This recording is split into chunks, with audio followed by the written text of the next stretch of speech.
the one that goes up and down the most. And the reason for that, you can see on the next slide, is this. It's the health insurance. That affects our employee benefits the most. Capers, of course, has been adjusted by the state, and we contribute more to that in the past couple of years and all of that. But really, it's the health insurance that drives that employee benefit up and down. And it's very hard to predict because we don't know year from year what our health insurance cost is going to be. We've adjusted that now to where we renew this time of the year rather than in January, so it gives us a little bit of a way to plan for that.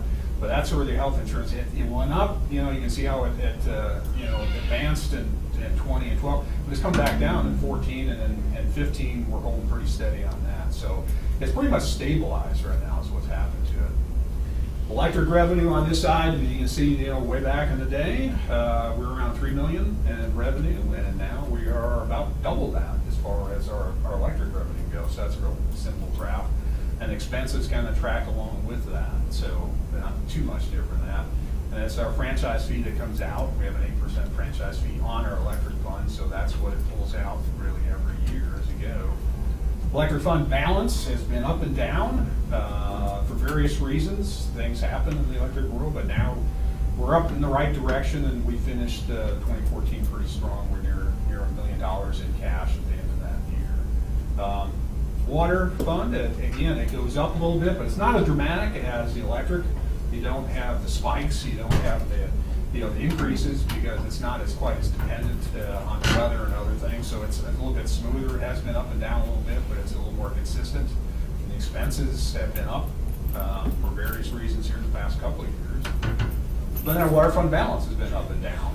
So went up a little bit, and we kind of recovered, and went down a little bit here last year. And that's just how the I share the wastewater. Water and wastewater are kind of the same. They don't have dramatic peaks and valleys. They kind of go up and down, and then here's wastewater cash balance here. And that's just kind of it on that. It just kind of gives you a little bit of an overview of what that looks like. I don't know if there are any questions on that. I went through that pretty quick, just give you an overview of the past, gives you a bit of history. So, you know, every year's a little bit different, but there are some commonalities there.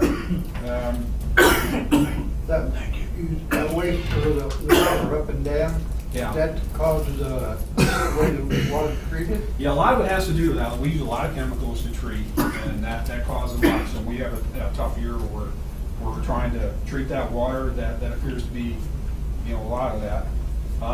One of the things that, one of the questions or one of the statements I've heard over a number of years now is that, you know, we have a very high mill levy, and that, so I kind of did a comparison about where we're at. You can see right now we're at 55. This is where, so what we did is compare some what we call class 2 cities here in the state of Kansas. Basically, you know, they're between 2,000 and 5,000, somewhere in that area. So we looked at their assessed valuation anywhere between 15,000 or 15 million, and because this is in millions here, and you know, 30 or somewhere in that area, just for kind of a comparison.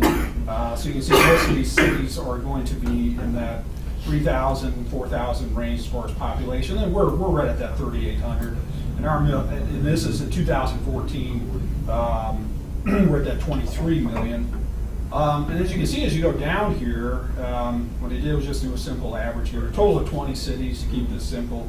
The average mill levy among these 20 cities is 52.04, and we're at 55, so we're a little bit over that. The highest I could find here in this group was Scott City for some reason. Their mill levy is over 70. They're at 70, almost 73. Heston's on the low side there at 33, almost 34 as far as their mill levy goes. And what you can see then there is there's 9 cities that are below us, 10 cities that are above us. So we're kind of right in the middle, at the midpoint there as far as our mill levy, because again, we're at 55, and you can see Clay Center 56, Columbus 58, Concordia 56, almost 57 there. So that's kind of how we rank. A lot of other ones are in the 40s here. As you go down, Kingman 57, Lyons 51. Marysville historically has been high for whatever reason. They're at 67. Osawatomie, Russell at 59, almost 60 mills on there. So just by kind of a comparison doesn't really mean a whole lot about anything else. I mean, it's hard to compare cities because some are doing more or less than others. But our mill levy, you know, in the 50s is kind of right in the midpoint of what everybody else when you compare it with other folks who would be similar cities to ours. So it is kind of 33 would be kind of tough. They must have they got to have a pretty, you know, I don't know how you do that, but they must have a high overall assessed valuation to keep it that low, or else they don't have too many services, which I don't think is the case. But there we are, right there. I don't have any questions about that as far as. I heard this city paid their city council $50,000 each. Well, they're doing something. If they're that high. Insurance. I didn't realize somebody had a mill levy of 70, especially a second-class city. That seemed awfully high. Well, that's about the same population. Yeah, they're about the same, almost exactly the same as ours. So I'm not sure, and their overall assessed valuation a little under ours, but it's close.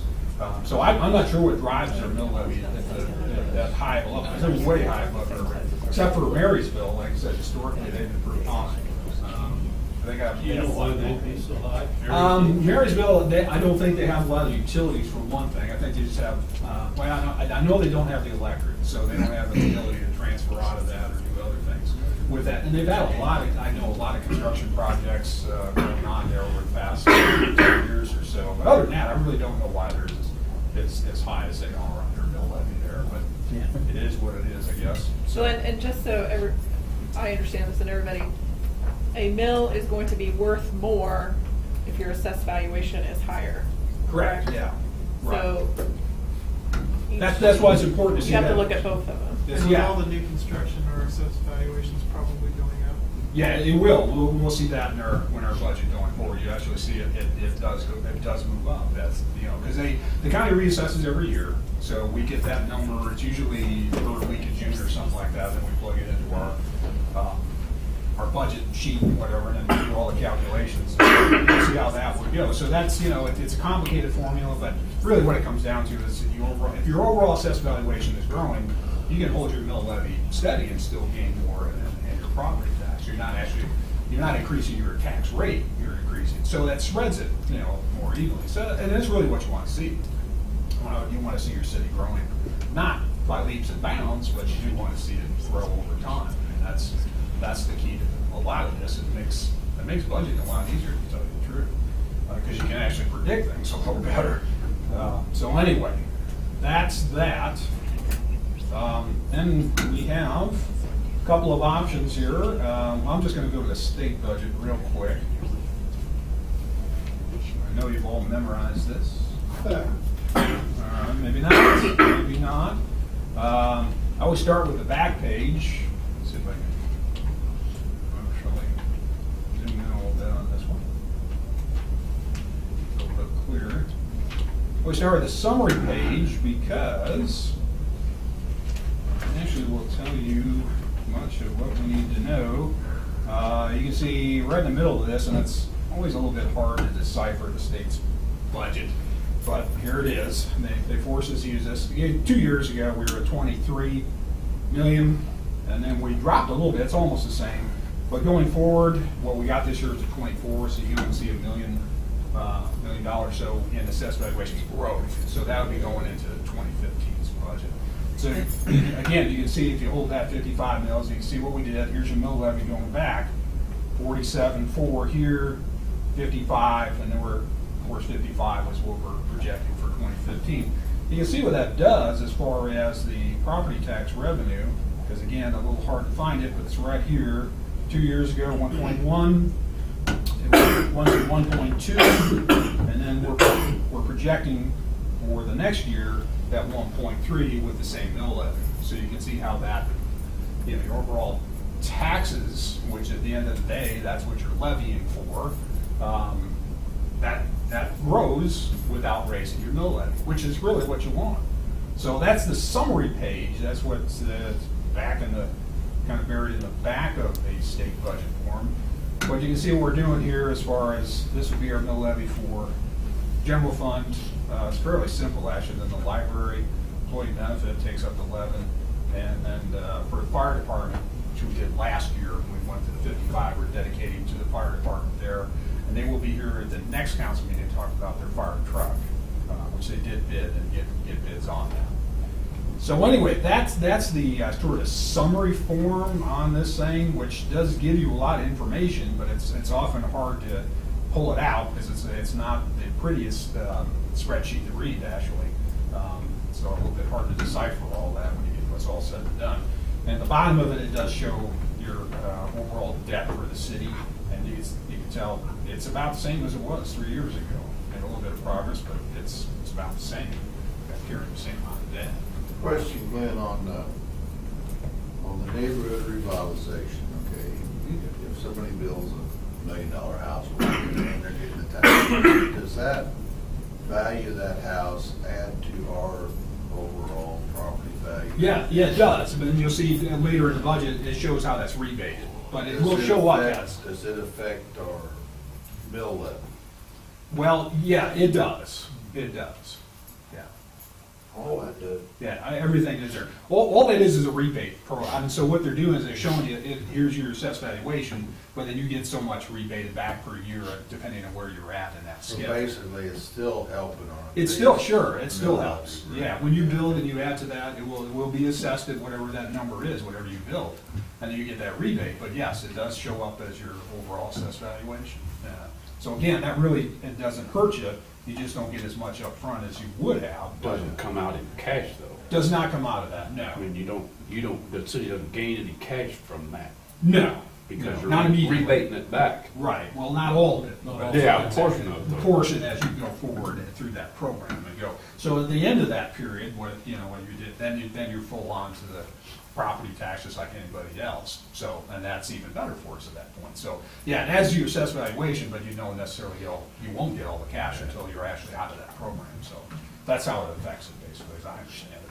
So anyway, that's your summary on that. I don't know if you had any, as far as the state budget goes, I don't know if there was any particular fund or wherever else anybody else was interested in. I mean, this basically shows you, again, I always go to the summary page. We can go through the mechanics of how you get to all that, but probably gonna hear people snoring before long. I don't know. It's not all that exciting. The key figures are the growth in assessed valuation and the mill levy. We did jump that from the 47 the previous year to 55, and we're recommending again to hold it at 55. The thing that's going to be interesting going forward is the tax caps that you probably have read about from what the state did, which takes effect in 2018, not in 16. So we get 2 years to adjust to it.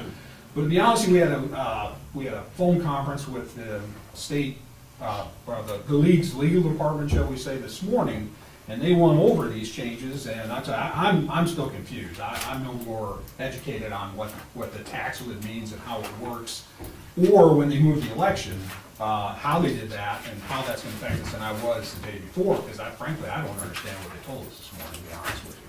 So they said there's going to be an article coming out in the Kansas Journal, which I think we all get. You all read that, and it says to be more detailed or whatever. But what I got this morning was okay, but it wasn't really anything that clarified to me how this is all going to impact us going forward. Because there seems to be so many loopholes in that tax lid that I'm not sure it's really a tax lid when it's all said and done.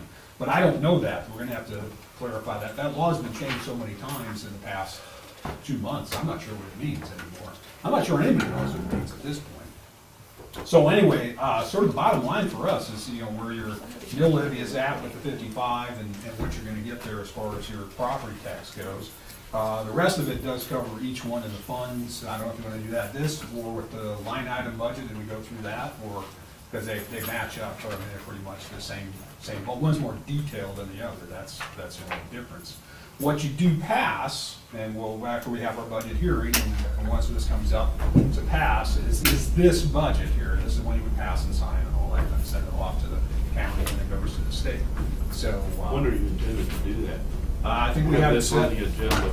Yeah, with our budget hearings, it's the next The week. next one. Okay. Yeah, Well, August. I gotta, unless we can do it. What is that? We always, basically, you have to have a- kind of get your blessing on it, and then I publish the certification in the paper. Because we gotta have a 10-day public notice in the paper, and then you pass it the second meeting of August. I was just wondering if we're gonna have another opportunity to discuss this. Oh, yeah, yeah, you have the More hearing. time to digest what's in there. Yeah, and you actually have two more opportunities after this one. Okay. Because it'd be the two meetings in August, actually. So one would be the hearing, and then the next one you come back and pass it. So that's the way it'll roll, actually. So, yeah, this is your first look at it, so, yeah. Look at this here, G is where we're projecting for 2016, correct? Yep, Set it. 1.3 million. 1.3, yeah. 1.2 in 14, is that correct? Actually, maybe 15. That's this year. But they're all Xed out there. Okay, well, you're going, okay, this slide gets confusing. So, I mean, help me out here. Yeah, this is why it gets confusing, is because what you do is this reads like a slinky. You start at the top and you go up and down the columns, because they've got 3 years on here. They got 13, 14, or 14, 15, and then 16 at the end. So what happens is, if you did it right here, this X's you're thinking about. Right there, yes. Yeah, you would double count is what you would do. You would count twice. So that's 16 there. Right, 16 is, so they move it over to here, which always causes confusion when you first read this. Okay. Because you're expecting that to come out at the bottom, but it doesn't. They put it off to the right. So for an old dummy, we're looking at a $75,000 increase in funds for next year versus this year. Yeah. Yeah. About Is that- 3 mils Well, worth. yeah, you go from this 1.2 million, 1.268. to 1.268, that's your total tax levy. So you gotta go over here. See the way that's why it's difficult to read this. 2 years ago, it's 1.1, then it goes to the 1.268. But this coming year, with holding the mill steady, you get 1.3. Right, so So, $70,000, $75,000 it jumps increase. that much. Right. And that's because of the overall assessed valuation growth. That's really because of nothing else. That number will move down there next year. Yeah, right, and that moves down to the previous, that's the way they do it, so you kind of. Damn shell game, I don't know where the peanut is. Well, yeah, like I said, it's a difficult, this is a difficult thing to read, especially the first time you look at it, you go, what the heck, what are these X's down here, what does that mean? But if you put it here, it would just count it again as you went up, so they put it all here at the end of the thing, so I always just look at what's our total mill levy gonna be, and what's our total dollars they're gonna be. And then I always just look and see what our assessed valuation growth has been. Like I said, it went for the 23, and it goes to 24, and that's really the key to the whole thing, is to see that almost $1 million jump in your overall assessed valuation. So I know at that point, if you hold the mill levy where it is, you're gonna gain more. It's just a question of how much is gonna be in the neighborhood revitalization or something like that you would then lose on it. But as this turns out, it's pretty healthy as far as that goes. The problem with the tax lid, to be honest with you, is that if you do have an overall assessed valuation growth, then what they want to do is tie all this to the consumer price index. But if your overall assessed valuation goes up more than 1.6 or 1 point, whatever that number is going to be, what happens? Do you lower your mill levy? Well, the way they got it set up, you would need to actually have an election to exceed that, even if you don't raise your mill. So you see $1 million or $2 million, whatever that number is going to be, that's my interpretation. You would have to actually hold an election to just hold your mill as it is, which that doesn't make any sense. It really doesn't make any sense at all. And the way they've set up the law, you can only have an election in August and November. Neither one of those dates makes sense for passing your budget in August. So I have no idea how you would actually do that. So they're still working out the mechanics of that. But like I said, they did that in a hurry, and it really is strange. It's a strange bill. It really is. But that's 2 years down the road. So I don't know. So I don't know if everybody's comfortable at the 55. Just one more thing on that, just to maintain our 55, we still do have to publish. Ah, right.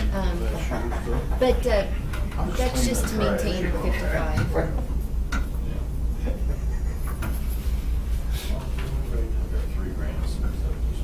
Okay, anyway.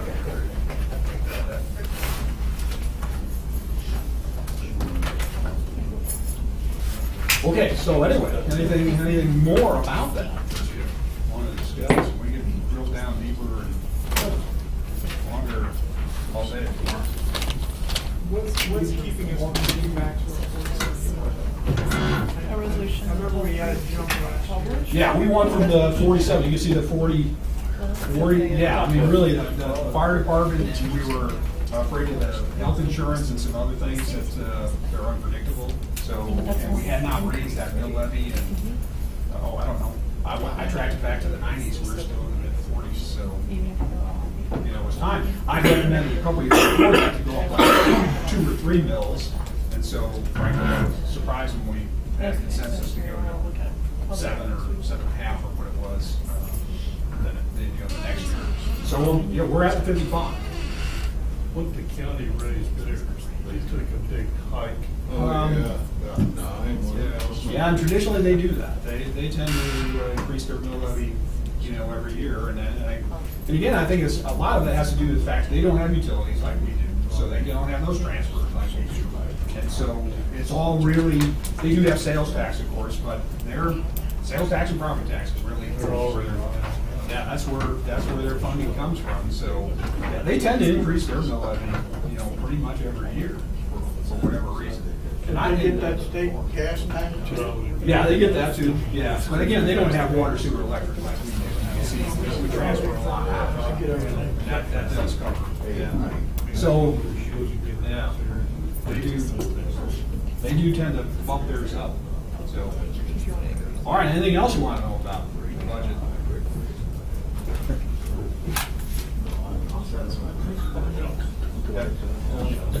All right, well, like I said, next time we'll have the hearing on it, we'll answer the questions about that. Real amnesia was my charts and graphs. Appreciate your patience on that. It's a lot of fun for me, but yeah, so much for everybody else. So anyway, that's it.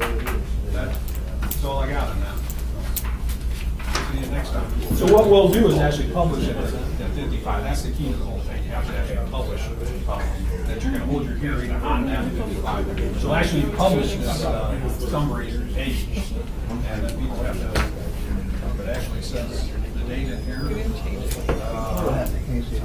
When are you going to do that? Well, you have to give 10-day notice. Casey. Actually, says August 18th would be the UNL. hearing on that. Yeah. So you have to publish it. You have to publish it. Yeah. I think our next one is 4. I think we need another 4 is that. Right, you can't change it once it's published. With the security company. Well, you go down. Now, as of about a month ago. Thank you. He is. Just kind of wrap it up. It actually says, if you read that, it says August 18th is when we publish that for the act hearing. That, So we I believe he publish needed to be a 8th. millionaire in jail. And then, whatever, and then, you know, so once you publish that, it has to, you can't exceed that mill levy. You can't go down, you can adjust it back down. You could not go back up. So that's what we'll do at the next meeting, of course. I'm blinded. Revisit that. You could, you can't go above it. You cannot go above it. So our next meeting will be on the 4th, but then the actual hearing will be on the 18th. But you have to publish 10 days in advance of that. So shortly after the next meeting, we'll publish whatever mill levy you decide then, and then you have your hearing, and then you pass it. So that's it. So, no more dramatic than that, but anyway. All righty. Appreciate that. So, yeah. Okay. Any questions? That's it. Thanks, everyone, for coming out this evening. If you don't have your evaluations done, give them to me when you can. Supposed to shoot tonight? See you next Yeah, that's fine. Just whenever you get it done. Hard to understand. Not a problem. Whenever. The next meeting. I don't know, is this the next meeting? I can do mine till next week. Next week?